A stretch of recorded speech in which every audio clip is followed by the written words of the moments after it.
नमस्कार। कभी ऐसा हुआ है कि बड़े बड़े नंबर्स का एवरेज निकालते निकालते लगा हो कि काश कोई आसान रास्ता होता। तो आज हम उसी शॉर्टकट की बात करने वाले हैं। इसका एक और नाम है एज्यूम्ड मीन मेथड। चलिए देखते हैं कि ये मैथ्स को कितना मजेदार और आसान बना देता है।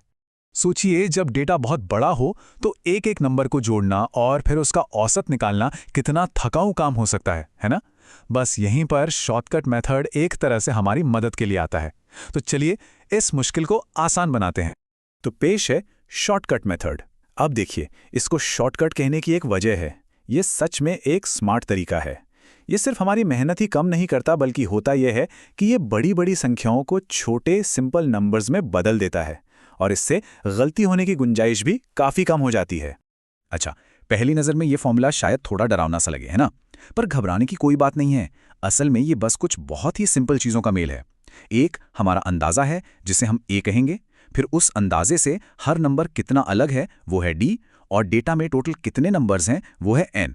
चलिए एक एक करके इसको समझते हैं। तो चलिए इस कोड को डीकोड करते हैं। हम इस फॉर्मूला के हर एक हिस्से को समझेंगे और फिर पता चलेगा कि असल में कितना सीधा और लॉजिकल है। तो सबसे पहले है ए, यानी कि अज्यूम्ड मीन। इसको ऐसे समझिए जैसे ये हमारी पूरी कैलकुलेशन के लिए एक एंकर पॉइंट है। हम बस डेटा के बीच से एक नंबर उठाते हैं और कहते हैं चलो मान लेते हैं कि हमारा असली एवरेज इसी के आसपास कहीं होगा। बस यही हमारी पूरी कैलकुलेशन का बेस बन जाता है। और यहाँ एक प्रो टिप है जो इस मेथड का असली जादू है। हमेशा ए के लिए डेटा के बीच की कोई वैल्यू चुनिए। अब ऐसा करने से होता क्या है, आगे देखेंगे कि कैसे प्लस और माइनस वाले नंबर एक दूसरे को कैंसल आउट कर देते हैं, जिससे हमारा काम बहुत बहुत आसान हो जाता है। अगला है डी, यानी डेविएशन। इसका काम बहुत सिंपल है। ये बस ये पता लगाता है कि हमारा हर डेटा पॉइंट हमारे अंदाजे ए से कितना दूर है। क्या वो उससे ज्यादा है या कम? बस हर वैल्यू एक्स में से अपने माने हुए मीन ए को माइनस कर देना है। अब ये जो अजीब सा ई जैसा निशान है, ये है सिग्मा, और मैथ्स में इसका मतलब बहुत ही आसान है, सबको जोड़ दो।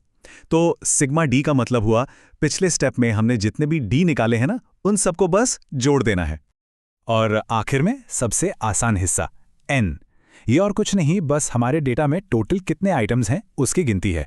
जैसे मान लीजिए अगर हमारे पास 5 मजदूरों का डेटा है तो हमारा एन हो गया 5। सिंपल। चलिए, बहुत हो गई थ्योरी, अब इसको एक्शन में देखते हैं। हमने सारे टुकड़े तो समझ लिए, अब एक असली उदाहरण लेकर देखते हैं कि ये जादू असल में काम कैसे करता है। तो मान लेते हैं कि हमारे पास 5 मजदूरों की हर दिन की मजदूरी का ये डेटा है, 10, 20, 30, 40 और 50। हमें इसका मीन यानी कि औसत निकालना है। अब जवाब तक पहुंचने के लिए हम ये 4 आसान से स्टेप्स फॉलो करेंगे। इसे एक रेसिपी की तरह समझिए। बस इन स्टेप्स को फॉलो करना है और सही जवाब मिल जाएगा। तो स्टेप 1, अपनी प्रो टिप का इस्तेमाल करते हैं और बीच का नंबर यानी 30 को अपना अज्यूम्ड मीन ए मान लेते हैं।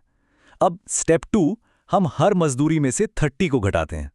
अब यहां देखिए, 10 में से 30 घटाया तो आया -20, और 50 में से 30 घटाया तो आया +20। देखा, यही वो बैलेंस है जिसकी हम बात कर रहे थे। अब आता है स्टेप 3, और ये सबसे मजेदार है। जब हम इन सारे डेविएशंस को जोड़ते हैं तो देखिए क्या होता है। -20 और +20 एक दूसरे को काट देते हैं। -10 और +10 भी कट गए। कुल मिलाकर सब 0 हो गया। इसीलिए बीच का नंबर चुनना एक स्मार्ट मूव था। और अब आखिरी स्टेप, स्टेप 4, सब कुछ फॉर्मूले में डालने का टाइम। तो हमारे पास ए है 30, सिग्मा डी है 0 और एन है 5। चलिए इन सब को फॉर्मूले में रखते हैं।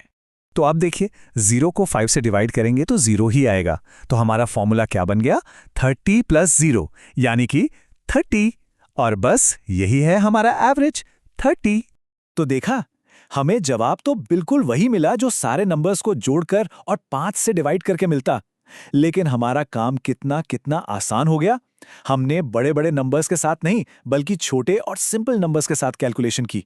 यही है शॉर्टकट मेथड की असली पावर। तो अब जब ये पावरफुल टेक्निक सीख ली है तो इसे आजमाने की बारी है। कहते हैं ना, प्रैक्टिस करने से ही कोई नई स्किल अपनी बनती है। तो ये रही एक चुनौती। इन नंबर्स का 15, 25, 35, 45 इनका मीन शॉर्टकट मेथड से निकाल कर देखिए और ज़रा सोचिए, अगर ये डेटा सेट और भी बड़ा होता तो ये मेथड कितनी मेहनत और कितना समय बचाता। चलिए अब इसे आजमा कर देखिए।